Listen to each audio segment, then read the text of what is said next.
भारतीय जहरियत का भरपूर जवाब देने के बाद खैबर पख्तूनख्वा में इमरजेंसी इंतजामात मुकम्मल कर लिए गए हैं। मजीद जानेंगे डॉन न्यूज़ के नुमाइंदे जाहिद इमदाद से। जाहिद, बताइए क्या इंतजामात किए गए हैं?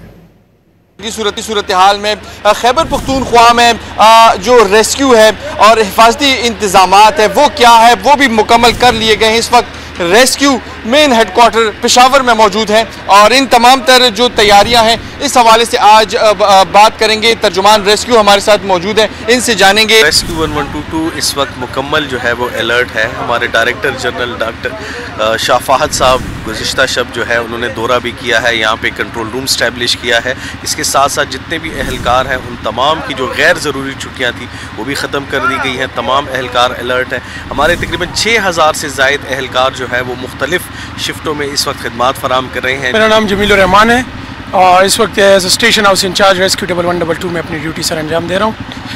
जैसे कि आपने बताया, हमारी जो जितने ऑपरेशनल स्टाफ है और जितना एडमिन स्टाफ है सब के जो लीव हैं, ऑफ्स हैं, वो कैंसिल हो गए हैं और हम इस वक्त जो है ड्यूटी पे 24 आवर्स अलर्ट है।